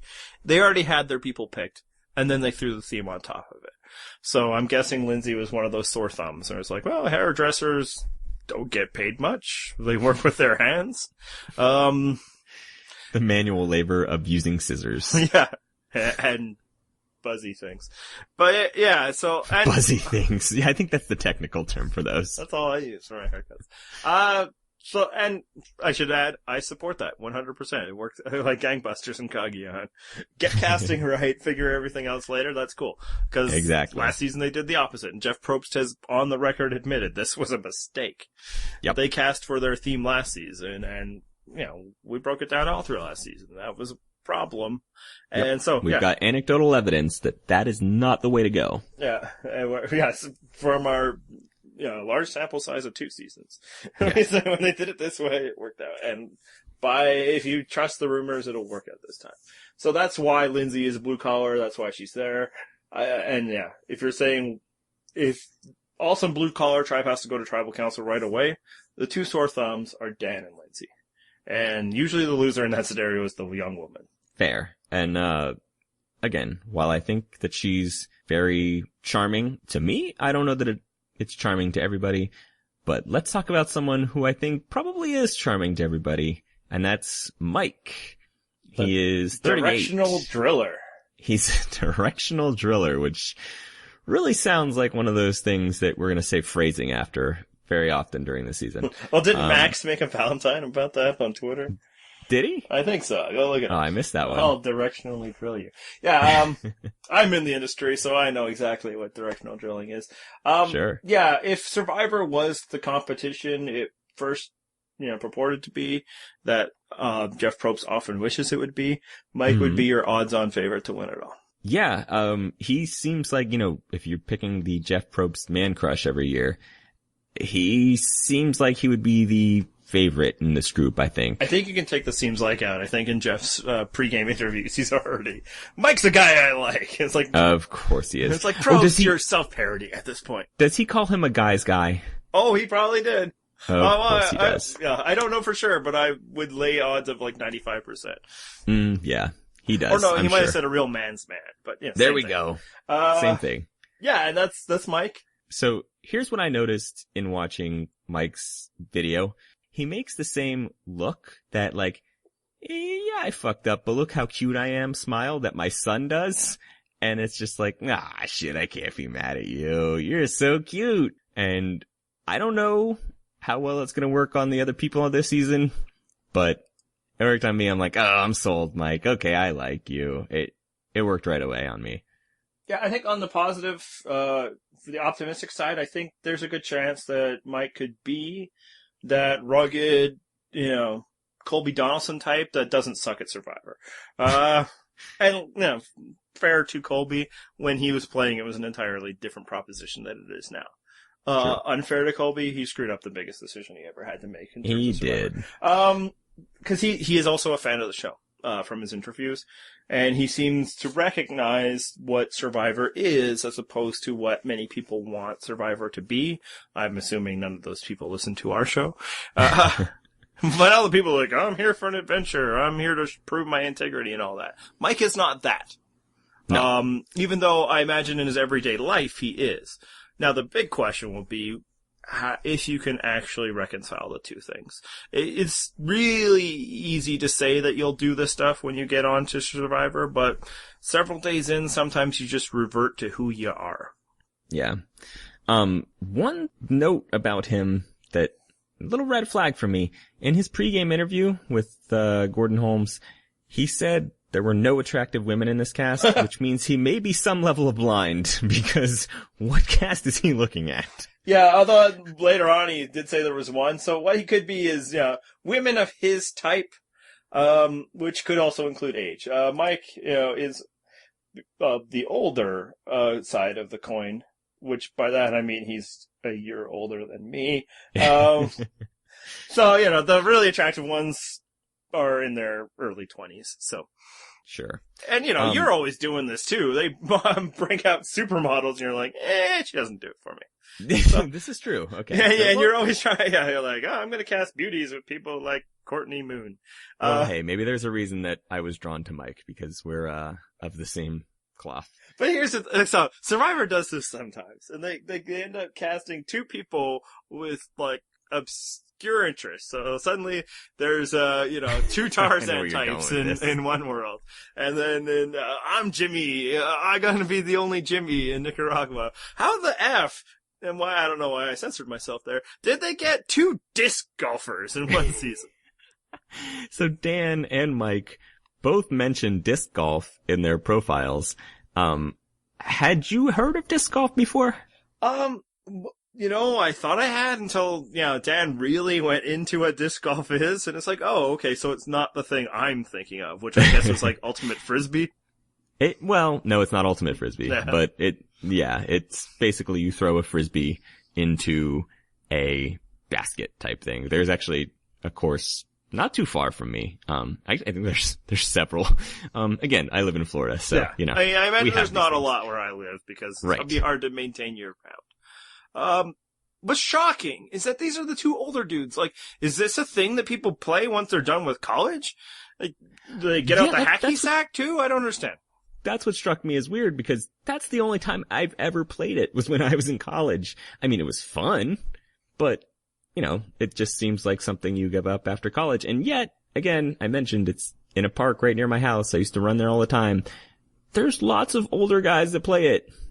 Even with their wives, they bring their wives out there, they play it. Usually it's more just groups of guys, but, every once in a while there's a family that makes it out that way. Yeah, so early on we were worried that our man Dan would have a problem bonding, but him and Mike can just be disc golf chatting all the time, and there'll be their strategies and, I don't know, talking about all the legends of disc golf. Wait, it's probably not pro. But I don't know how far your disc golf conversation is going to go past a few sentences, but sure, yeah, they can bond. Hey Dan, what do you like to do? Disc golf. No way. Bro, me too. I wasn't going to go bro because they're old. So, there's that. Look, Mike is clearly the alpha dog of this tribe, and I don't really foresee it going any other way. I think his biggest problem will be that he is the most obvious target. In a game that nobody has really evolved to the point where they understand that Mikes don't win anymore. Yes. Which is a weird thing that it lags so far behind. I mean, to his credit, and this is so weird to say, Brad Culpepper correctly pointed out, the Cochrans are the type that win this game. Let's take that crowd out. He's kind of right. You could theoretically still somehow be able to fly under the radar as an athletic built guy. You should be, and yet somehow you're still a target because people think, because of some, season 2 stuff, that's a successful thing that will get you to the end, is being a buff, athletic guy. 12, whatever Tom was. But yeah, I know, it's like, nobody goes on immunity runs anymore, people. Don't worry about it. Have you seen what immunity challenges are? They had, construct a tower with your effing feet. I mean, it was like, this madcap ball, cat and mouse game, mousetrap can get, it's like, don't worry. You'll have plenty of chances to get out Mike. But at the same time, if this is the bias that a lot of people are working with, then, you might as well go with it, because as long as you're not Mike. It's interesting you say Brad Culpepper, because I think that's the other thing that Mike could end up being. is another Oh. Brad Culpepper, John Rocker type. I No. have faith that he isn't, but, he's a guy. He's a man's man. He's probably used to dealing with life in a certain way. People probably play fairly straight up in the world of disc golf. And really putting a lot of emphasis on his disc golf background.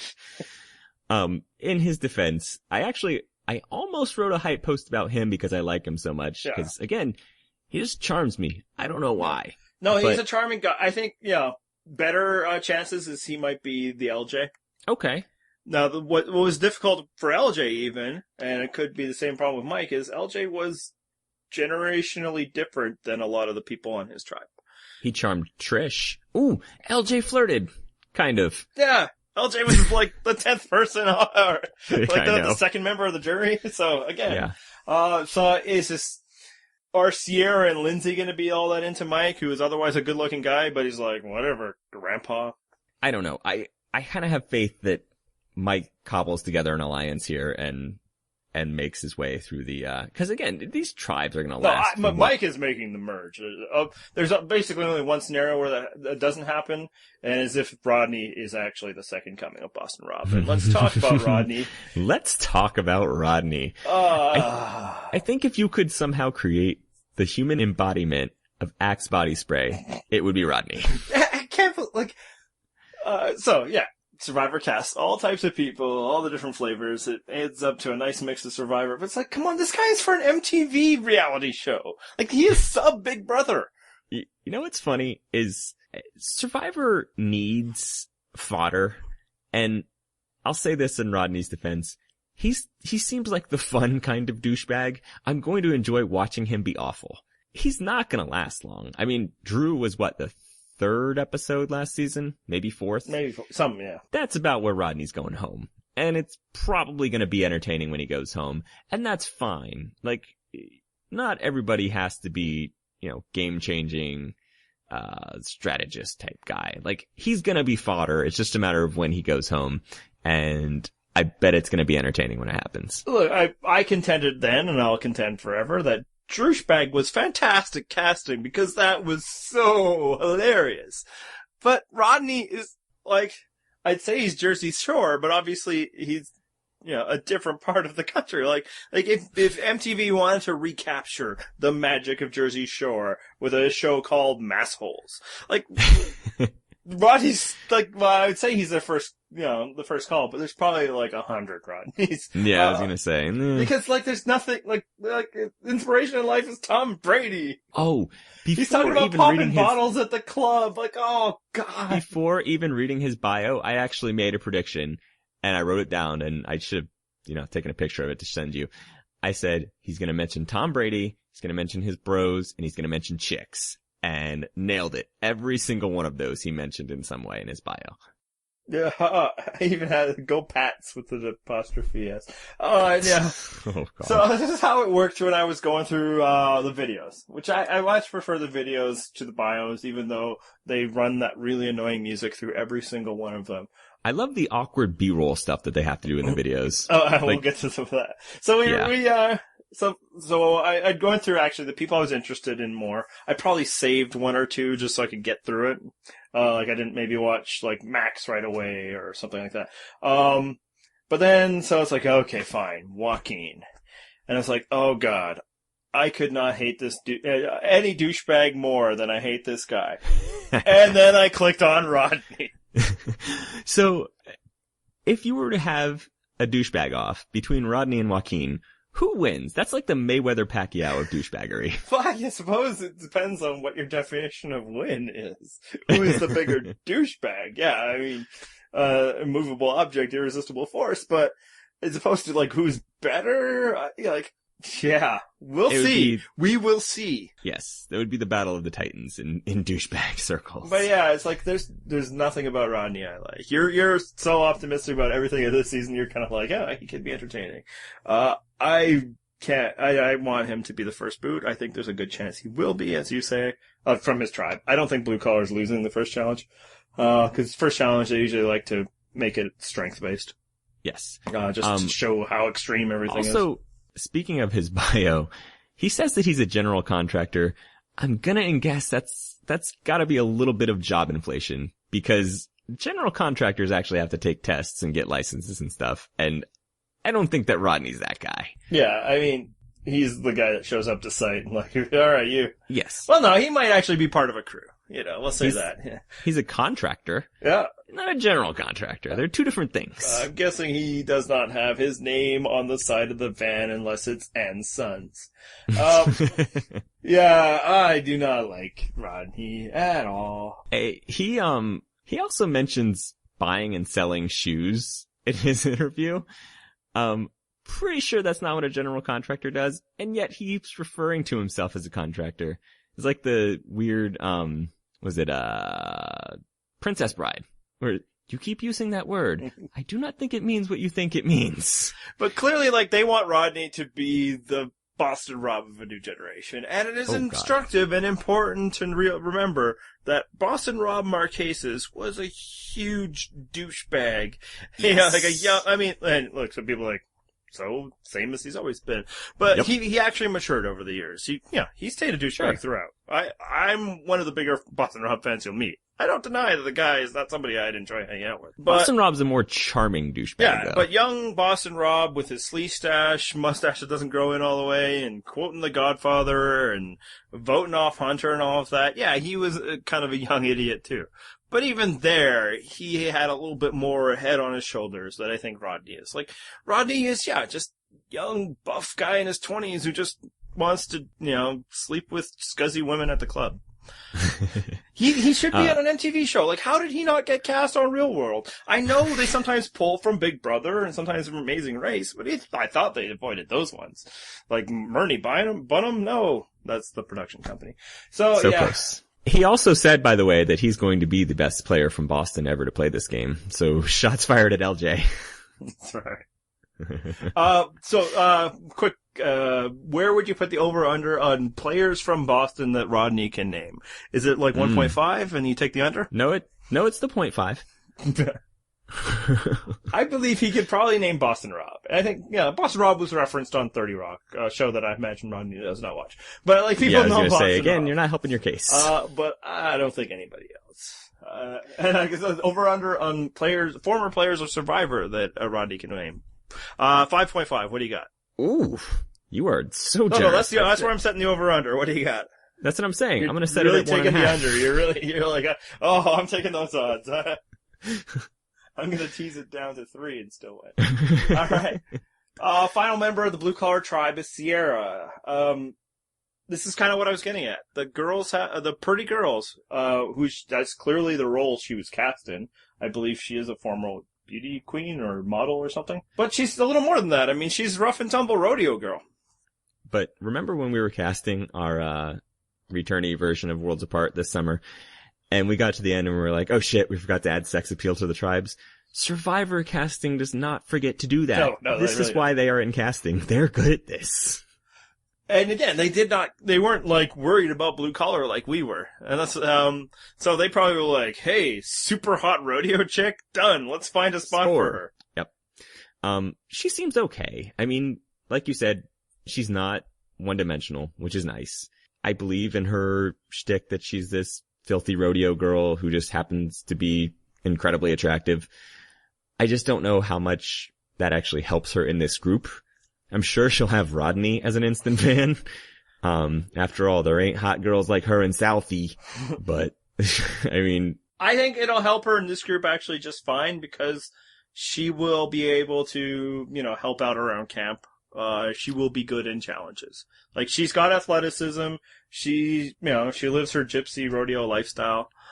She probably has taken a few injuries in her time. Apparently I think she's been to my city, because we're a rodeo city, as well as an oil city. You can see her next time she's in town. I went to the rodeo 2 years ago, I was like, really? This is what they do? Never again. So I think she will be in the main voting block, however it constitutes. Wow, like, I'm not good with a talking night. And I was the one that drank before the show. But, yeah, I mean, I think she's like Chelsea. Okay, that's a fair comp. Chelsea is the girl who, hunted down the chicken and broke its neck. Like, she was, a working ethic Southern girl who was very, conventionally attractive, but she was always the running mate of a true player. Yeah. So who's she going to be the running mate of? I think Mike. Okay. Well, then you're setting up what I said earlier, which is that I think Mike's going to make something happen from that tribe. Oh, yeah, no, I think, like I said, Mike's not going anywhere, at least until either a merge or, a swap that doesn't go his way. Okay, let's move on, because we have saved the best for last. Let's talk about my people, the people that make all the decisions and run the world, according to Jeff Probst. Basically, the best people. White-collar people. And, you know what, bravo to the show, in that this is the most diverse of the cast, of the tribes, so. It's like, we're all calling them white, can't only go too far. Yeah, and, to their credit, they actually kind of did what we expected they would do. And, we mentioned it when we were casting our own version of this. You have to have some people on white collar that are a little hateable, and let's start with Carolyn. Who is Did you 52. know that she's originally from New York? What? New York, you say? It's possible. I mean, it's unusual for somebody who's been from New York to mention it, but she found a way every once in a while to sprinkle it in there. Andy, as a Floridian, I can tell you it is incredibly rare to hear a New Yorker talk about how they're from New York. Especially when they're not there anymore, I bet. Yes, especially when they've moved to Florida. Which we've now just described Carolyn Riviera. Yes. So she thinks that, and this drives me insane, and again, as a Floridian who deals with New Yorkers all the time, sorry, this is a personal pet peeve, but she's one of the New Yorkers, and I say one of, which is 75% of them, who thinks that being from New York makes her tough. She talks about this queen's attitude and how she doesn't take crap from people. So, how does living in one of the richest cities in the world make you tough? Because you deal with people who are mean sometimes? Because your taxi drivers drive all crazy? Look, I think it can prepare you for certain things. I think it probably has to toughen some elements of you in ways that make you, unlivable and kind of an asshole. I don't think it'll be a great asset for the game of Survivor. Like, maybe get on The Apprentice with that stuff and leave me alone, Carolyn. Yeah, I'm out immediately on Carolyn. No. I think I read her bio first, but within 10 seconds of the video, I'm like, okay, well, and I'm out. No thanks. She's a corporate executive. So here's the issue. We thought this with the Brains tribe 2 years ago. It'll be an issue with the White Collar tribe. If Survivor did what they want to do with the White Collar tribe, is type A people who are used to getting their way, forced to get along with only themselves to start the game. And I think that's Carolyn to a T, and I don't think it'll work very well. First boot from this tribe, Carolyn. Mark it down. I'm gonna second that opinion. So let's move on, because this one's gonna be fun. Joaquin. Oh my God, Joaquin. He is 27. He is a douchebag who works in marketing, as all douchebags do. Thank you. Was that in your notes? What? No. He says you've never seen anyone like him, which is total bullshit, because I can go to Miami on any given night. I can go to a Heat game, and Joaquin's make up a quarter of the crowd. But you gotta wait till the second quarter, right? Oh, I knew that was fucking coming. Yes, they show up halfway through the second quarter. Incidentally, you can take their seats until halfway through the second quarter, because they usually have really good seats. Because they're just there to be seen, so they bought the expensive seats. So, I imagine that a lot of them are there this season. Yeah, exactly. His entire video is just designed to antagonize me. And you caught on immediately to this point. This is a particular quirk of mine, he has fucking horrendous running form, which as a runner I cannot help but comment on. Reed from last season was all flailing arms. I couldn't resist commenting. Joaquin? It's like he's had that neck surgery where they just put the plate in. Nothing about his shoulders and neck moves. You're gonna love this comparison, because he runs completely stiff, like he's an actual personification of an erection, which is totally appropriate. Yeah, Because that's what he is. You were asking earlier who'd win the battle of douchebags. I think Joaquin has a better chance of being the funny douchebag that we just have laugh at. Whereas Rodney, I think, will just be annoying. Like, Rodney could be aggressive. He could be Brandon Hans. Whereas, I think Joaquin is Drew 2.0, just even more irrationally unconfident. Or maybe, at least in this respect, I mean, he probably makes a lot of money, which only makes him a more giant douchebag. Yep. Like, he's so pure. Yes. As pure as the cocaine, I'm sure he sniffs off some strippers' ashes. Nice, because that's exactly where I was going. He also talks about his astrological sign and how it perfectly describes him. Again, his whole video is just designed to antagonize me. And it worked so well. Oh, yeah. I hope when Survivor's getting together and they interview him, they're just all making the hand wag signals under their table. And they laughed and they're just like, oh god. But then as soon as he leaves the room, they're like, but we're casting him, right? Yeah, it's like, but they have to hope. It's like, he's gotta flame out. Like, that's what our audience wants to see. They want to see people like him do poorly. Cause that's most people who meet Joaquin, I imagine, want him to do poorly. Yes. He's the, I do not know this, it wasn't in his video because it was just him running, but I'm guessing he has some sports car with a vanity plate. Like, ooh, that is him. Yeah, I want to guess what it says on it? Let's see. I'm trying to think of what his interests were. It's gotta be something that indicates to women that he likes them. I don't know what it is though. So Rodney mentions Tom Brady as his inspiration in life, and of course has to mention and uses his wife is a 10 because that's where things are important. Joaquin goes with Jeter. Derek Jeter. Of course it is. Yeah, it's all about because he does so well with the ladies. Like So I did not predict that one like I did with Rodney. I knew Rodney would mention Tom Brady because you could just sense Boston. Joaquin, I actually thought Miami because again, I've seen so many Joaquins. Yeah, and the name. Yeah, exactly, and the name. So I wasn't in the New York mindset, or I would have guessed Jeter. Yeah. Like he's a Miami Vice villain. Just a ridiculous human being. And in the way that I'm looking forward to it, as long as he does poorly. And with the people that we're about to discuss, it's hard to imagine any of them picking up what Joaquin is putting down, unless he is just a useful moron for them. Yeah, we're about to get to the murderer's row here, so it's really hard to see him and his shtick succeeding with this crowd. Like, they'll be doing the hand wag gesture while talking about exactly. it. Just high fives throughout the screen. Yep. Yeah, so there you go, Joaquin.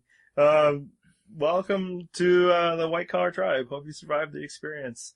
Yeah, and if your white collar buddies got you to listen to this podcast, I'm so sorry. There is no way. Joaquin's interest in Survivor began and ended with the 7 days he was out there. Although that doesn't work mathematically. Now, somebody whose interest with Survivor has gone on much longer than that. Still the transition is Max, the guy we've been talking about since all of last season because it was so dull. Yes. This is the one that we spoiled in the off season that actually was correct. He's 37, first of all. Not that age matters for any of these people, but, yay, 37! He's 37, yay! For you. He's a former RTV professor. He actually worked at, I think it was Northwestern. Yep. He taught a class on Survivor. I wish any of my RTV professors had offered that class because I'd learn bullshit like white balance and depth of field and stuff that never came in handy. 3 credit hours on Survivor would have made me so much happier. The Cochran and Spencers are the types that are supposed to appeal to us nerds. Max is just about the closest approximation you can get to the actual nerds that we are. Although he did get 1 level of graduate education higher than I did, so womp womp. But yeah, I mean, if you're going for the us on the show, he's about as close as you're gonna get. Yeah, I mean, obviously we haven't seen it, so we'll see. But yeah, Cochrane, I never got as far into Cochrane as almost all of our, Survivor friends. Because, I don't know, I've touched a girl. No. Ooh, shots fired. I always had and I'm talking more South Pacific Cochrane. He was a little too mousy for me. Mm-hmm. Spencer we instantly hated, and I did worry that that's just like, they were shining just too unfortunate a mirror. But no, yes, exactly. But he's young and, Republican and all of that. Yeah, Max is the smart-ass Survivor fan that, sees the game a certain way and is unafraid to comment on it and has been doing so for years. He is a prominent member of the Survivor community, even more so than, yours truly. Well, what's funny is we were following him on Twitter long before we had any idea that he was going to be on the show, just because he live tweets it and it's fantastic. First of all, those are our follow thoughts. him. You probably retweeted him several times. Yes, long before we ever knew that he was going to be on the show. But follow him on Twitter, everybody. This is my second Twitter recommendation. FY Maxwell is the name. And again, assuming that CBS has finally given up this bullshit about not letting people talk about the show, hopefully he'll live tweet again, because it should be theoretically even better if he's talking about his own season, unless he turns into Jenna Maraska and starts constantly tweeting about how much harder shit was back when she was there. Yes. We get it, attractive grandma. Shit was harder in the past. That's right. Move on. Well, and things were really hard for the pretty girls in that tribe. Yes. Oh, God. Such a handicap. So much of what Max has to say about Survivor echoes our own thoughts. So, yes. If you're listening to us share those thoughts with you, I assume that means that you enjoy hearing them, because I think we're long past the part where you're just doing it as a favor to us. So if you like how we think about Survivor, I can only imagine you will also like how Max thinks about Survivor. Let's hope he can play that way, because that's the second thing. Man, how discouraging will it be if, if Max goes home early, I'm heartbroken. Yeah, because it's like they voted me off. Yeah, exactly. Now, the thing to remember is Survivor is such a high variance game that, people can win it one time and then get booted early the same way.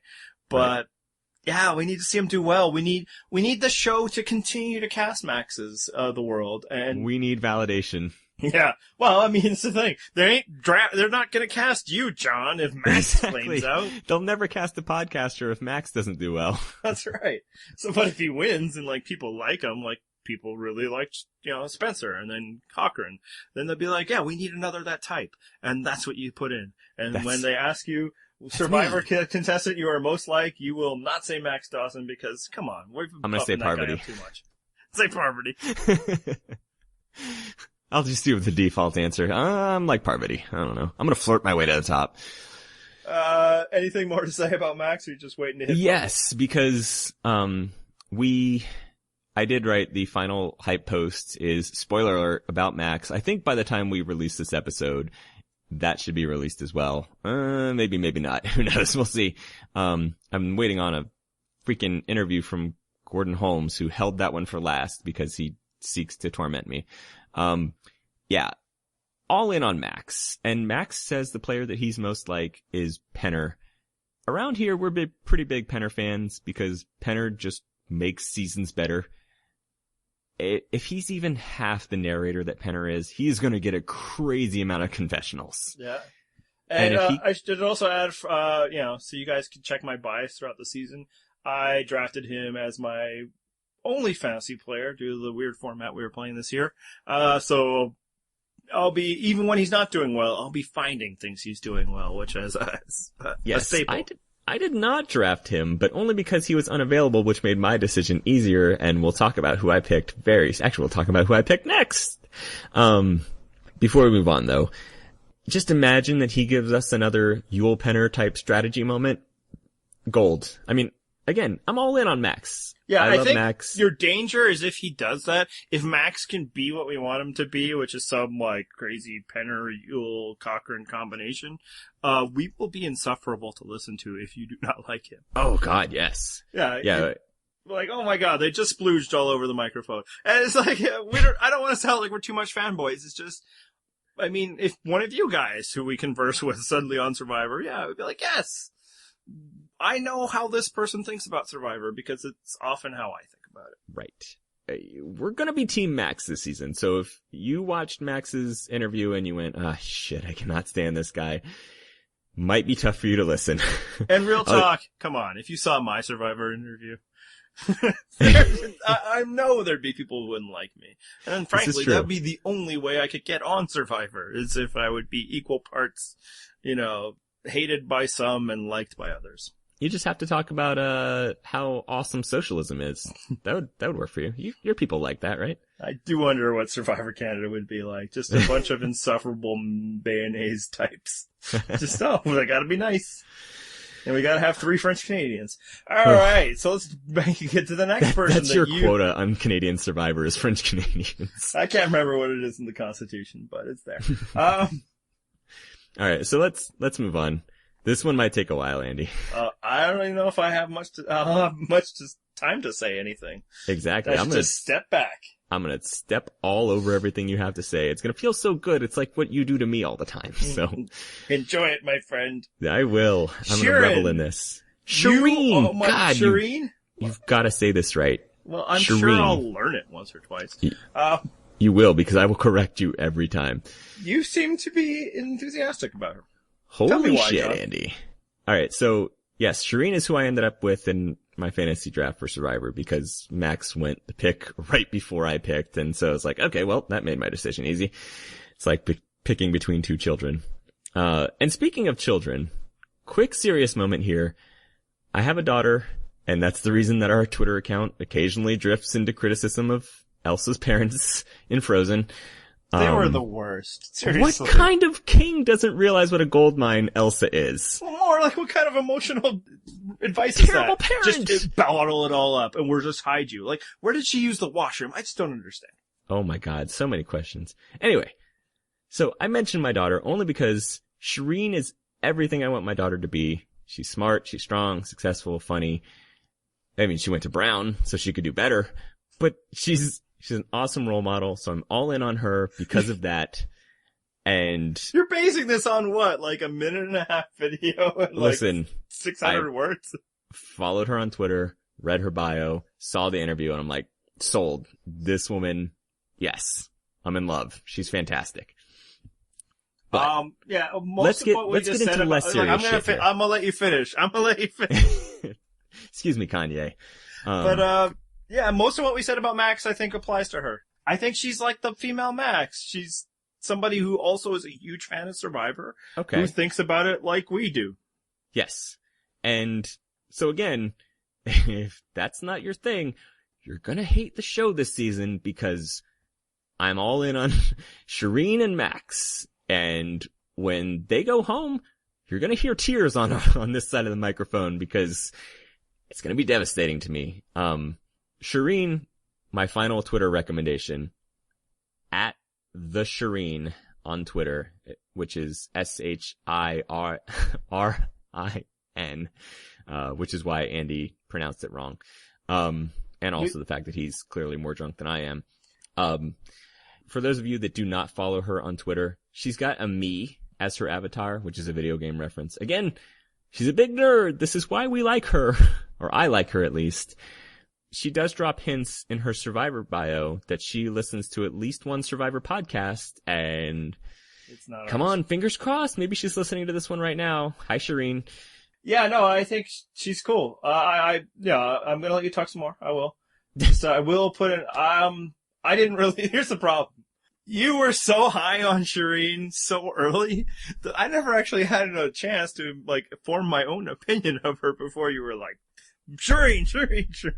I am forcing my opinion on you. And then she's replying to our Twitter account, which is mostly you. And it's kind of like, all right, well, yeah, she seems cool. And I would say that is a bit of an unfair advantage that some survivors can get. It's like, hey, trust me, this person's cool because they reply to us or DM. Nobody's DMing yet. Wait, that's not true. That's not true. So yeah, we became Tony fans because he won us over on all levels. But, here's a worry. Here's a concern. Here's a question I have for you. Watch me shoot this down.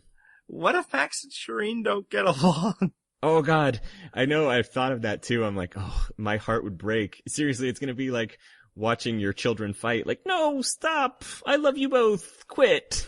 Just But what be if they friends. recognize in each other that each other is their biggest threat? Yes. So at some point that has to happen, right? I mean, I think There can early only on, be one. yeah, exactly. There can only be one, and I think early on, I see them aligning. I think early on, at least, they'll see that their interests will align. They speak the same language, game-wise. Yes. At some They can't point, stand though, that Joaquin douchebag. yes. Yeah, at some point, they're gonna have to realize, okay, wait a minute. We're both a big target here, and they're gonna flip on each other. And I'm hoping that it ends well. I'm hoping that it ends in an entertaining fashion. Cause I don't see these two riding to the end together. They're not gonna ride or die for each other. Well, frankly, if they did, wouldn't that lower our opinion of both? Yeah, because why didn't you see the big threat? Yeah, it's like, you have to be ready to stab him in the back at some point when it's more advantageous for you than the other. So to the victor goes the spoils. You are fighting for our love. Whoever does in the other person is the winner. Exactly. Who does she remind you of? Ooh, that's a good question because she's got bits of different people that I really like. Mm-hmm. We mentioned earlier that Jen is legitimately funny. Shireen's right there. She's not quite as funny as Jen, but she's a different kind of funny. And Kind of our kind of funny. yeah, exactly. She's more of our kind of funny. Jen is more funny, kind of I laugh at you, but also she makes good jokes. Shireen just has a good sense of humor, and Yeah, her comparisons were Sandra, and that's actually, I think Sandra was where my head went first, because that's kind of a vibe I got from her. Yeah. I was thinking Sophie. Sophie seems a little too reserved. I feel like Shireen's more outgoing than that. A little, like, goofier, funnier. Not that Sophie isn't funny, but it's, I don't know, it's a little more subdued with her. Yeah, but yes, really smart. Probably not great at suffering fools, but can for, the chance at $1 million. Yeah. And yeah, so we'll see. Also, speaking of your Kanye reference earlier, she listens to Beyonce. Well, that's really unique. She listens to the most popular entertainer in the world. Do tell. Listen, I'm gonna find some music drop of Beyonce, and we're just gonna play it every time Shireen does something great, which is going to be weekly. Well, good. Then we'll have her lawyers take us down. Yeah, we're gonna be bankrupt by the end of the season. Also, she's a whiskey drinker. That's actually not my number one drink of choice, but in honor of her, that was my pre-podcast drink tonight. So that one was for you, Shireen. And hopefully you won't be pouring it out too soon. Oh, exactly. Last words, or can we move on? No, I do have more. Again, like I said, this is gonna take a while because I really, really like Shireen, and it's so fun to not have you talk. She is going to, I mean, you and I have been on Twitter for a long time, even before we did the podcast Twitter account. Shireen is going to have to deal with two specific groups of people on Twitter. Groups that rhyme with bassists and misogynists, and they make up a decent portion of the Survivor fan base, so she's going to get some of that. I want to make this offer to her, because I haven't done this in a long time. I'm a grown man with kids now, so I don't need to do this anymore. But I'm kind of like Liam Neeson in Taken, in that I have a very specific set of skills, the same skills that got me banned from Yahoo Answers, which Shireen now runs, at least 4 times. So when these groups come at her, and they will, with their specific brand of hate, again, if she wants me to, I know it's not the right thing to do, but I will look for them, I will find them, and I will troll the shit out of them. Something tells me that she could probably manage herself. She could, and she's gonna do the right thing, and she's going to ignore them, or she's gonna do the smart thing because she's a smart person.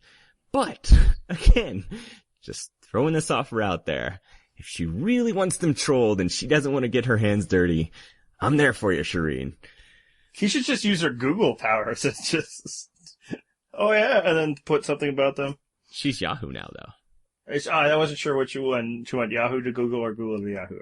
Google to I Yahoo. am not as versed in the Shireen lore. Again, I wrote the Shireen hype post. She was the first one I went after, so I'm well versed in my Shireen.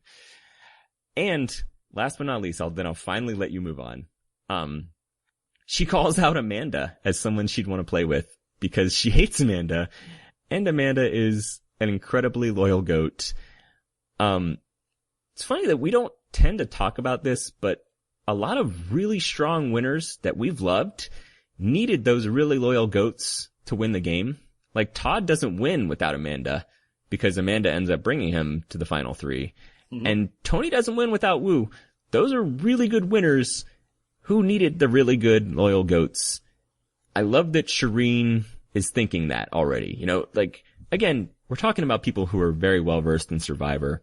I just like that she's got a game plan. I'm crossing my fingers that it's not like the David from Cagayan game plan where you reveal it on day 0. But I don't think she's that type. Well, what's helpful for her is that this isn't just like a brains tribe. This isn't just people that are super smart, which I imagine she is as well.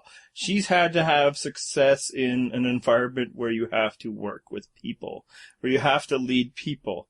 So people skills, I imagine, are part of her subset in a way that maybe it wasn't so much for J'Tia.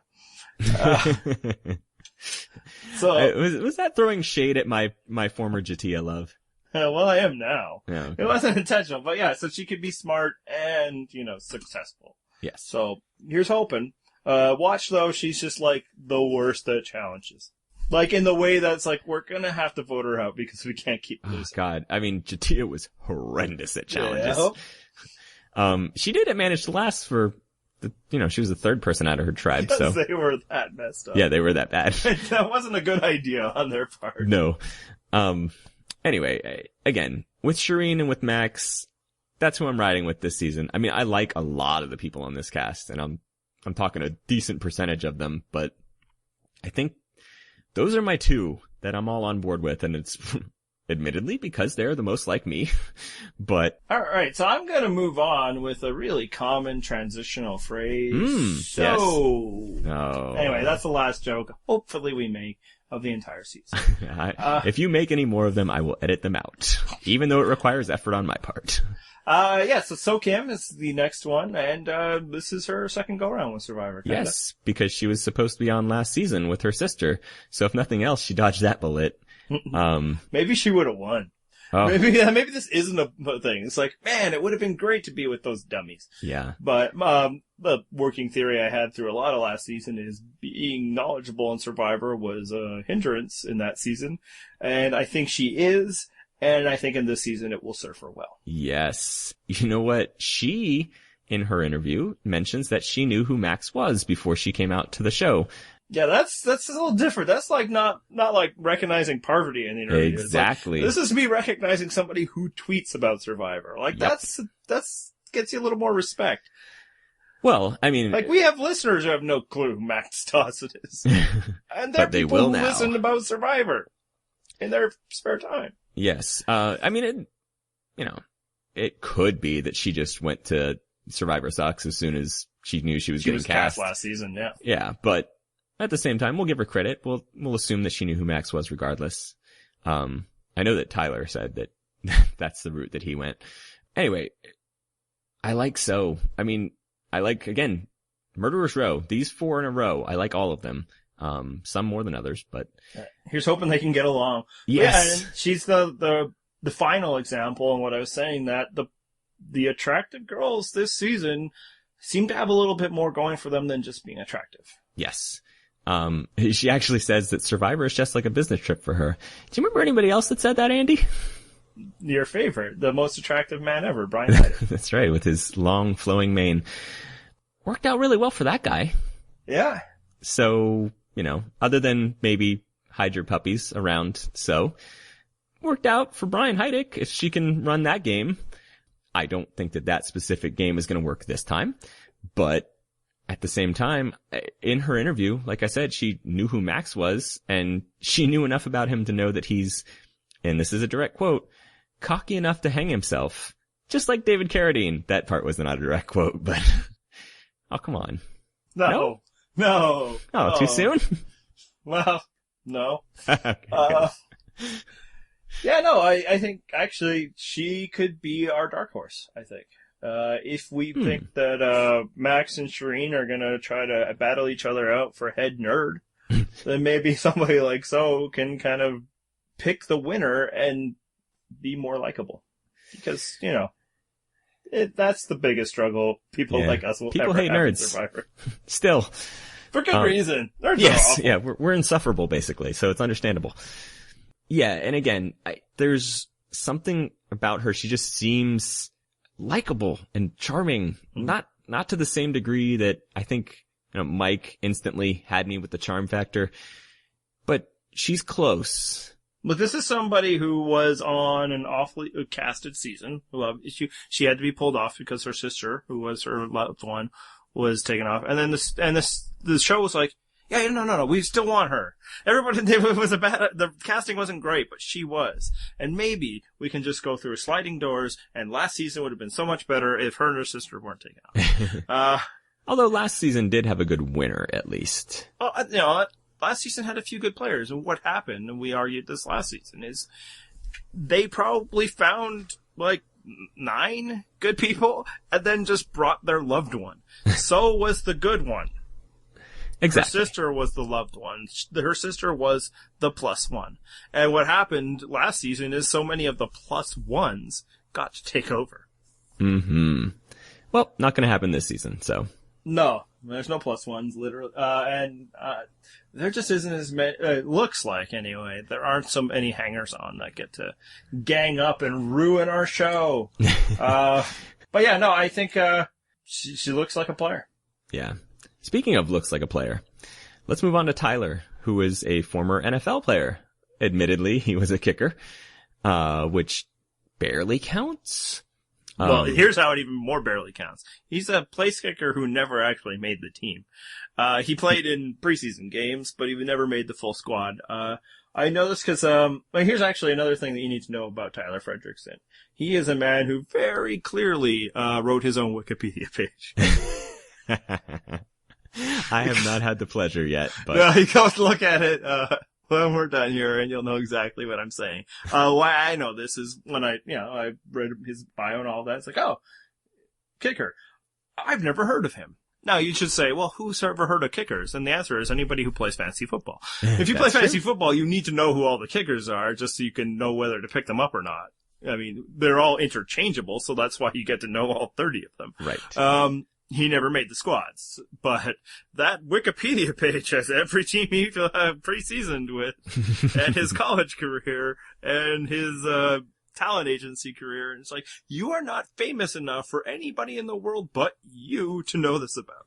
We should just edit his Wikipedia page, because I'm sure he'll get an alert and then go back and fix it.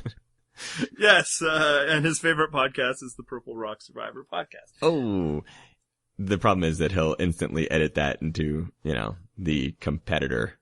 Yes. So. One of the 15 of them. Yes. But the one that we would really prefer it not be. Shots fired. That was my first impression of Tyler because I was just looking him up. But then I actually looked in on it, it's like, yeah, another big fan of the game. Yeah. Again, this is a recurring theme, and I'm really interested to see how this turns out because, again, fingers crossed.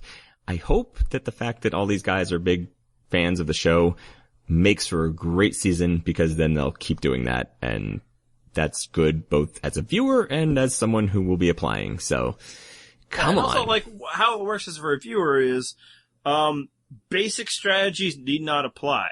Because even if it means everybody's overplaying their hand, which I think there's going to be some of that. Yep. And pretty much any time post Tony, we're going to get some of that. Yep. That's good for us too. But yeah, no South Pacific action should be going down here. Okay, us 5, day 1 to day 39. Exactly. And that's what you get when people have seen all of that. Because frankly, if you've been watching the show that long, it's not even that you think it's a bad idea, it's that shit would bore you. Yes.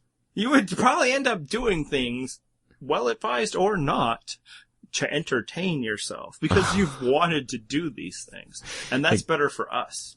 It is. And, restless and paranoid survivors, those are the entertaining survivors. So, yeah. Whether it is them themselves or the people who have to deal with them. right. But yeah, I think he's going to be another guy that comes out to play. He also was asked about flirting. Everybody was. I don't think this guy looks like Cochrane's slightly more buff older brother. Ooh, shots fired again. Yeah, like I say, they're both gingers. Yeah. I'm not gonna throw shade at, Tyler. No, honestly, Tyler could, maybe we'd be like, Tyler is us if they didn't have better us's. That's very true.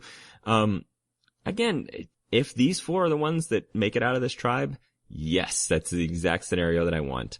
But it's kind of a 2-tier system here. As long as Shireen and Max are safe, whichever person from this group they want to drag along with them, fine. I don't care. I mean, I like Tyler and I like so I'd prefer it's them, but again, they're in that second tier, so I want my tier 1 people to do well. Yeah, when we first saw the Brains Tribe and all their videos, it's like, oh god, these guys are going to get along like oil and water. Yep. And we were 100% right. Yes, we were. I think this season, I really do think those 4 will be the decision makers in that tribe. Because they'll be the more level-headed people that will know what they're talking about. Even if they kind of eye each other as potential competitors, I think they band together because Joaquin and Carolyn will just annoy them. And then they'll be looking for merge situations where they can, grab the most useful no-collar person to become, their goat or whatever. But yeah, it's not hard to envision a scenario where these 4 are kind of off to the side on the beach strategizing about who's getting voted off. Yep. So let's hope that happens. Because again, the white collar, these are my people. I'm rooting for them. That's right.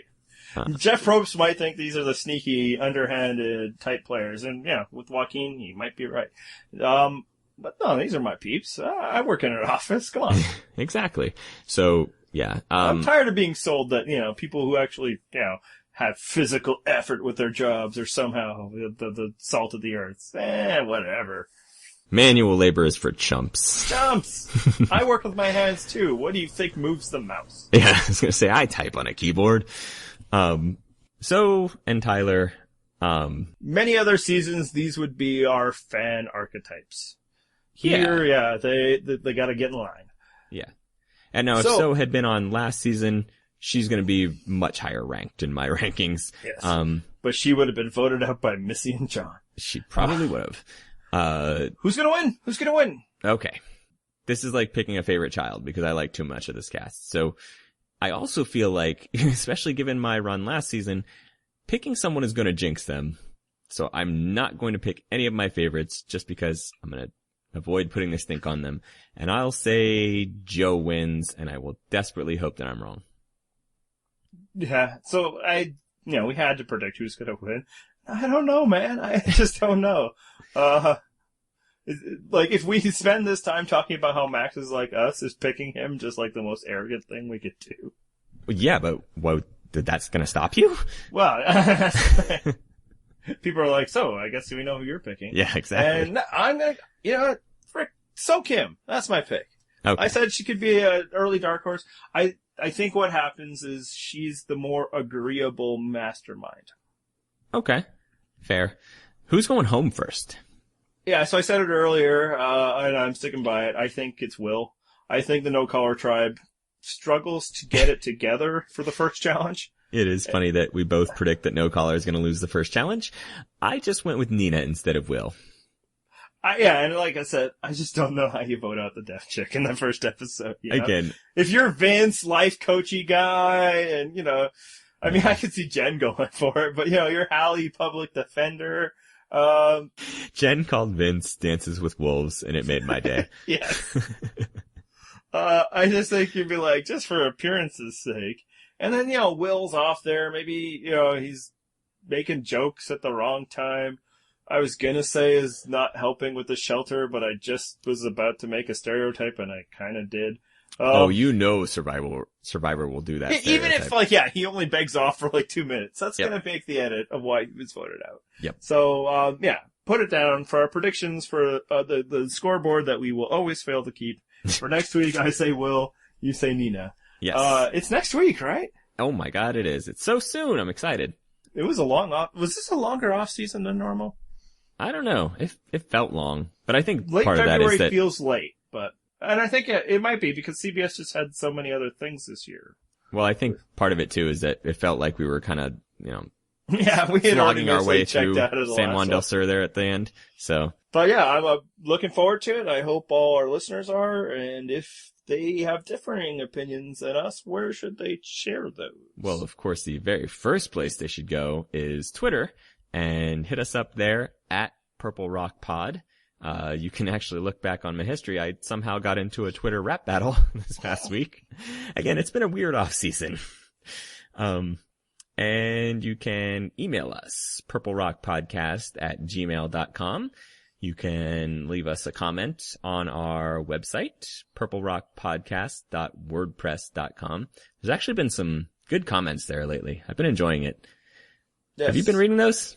I did today. I was just off for a week visiting the land of guns, more guns, no healthcare guns. And now you're back home in your socialist paradise. How's that treating you? It's much colder here.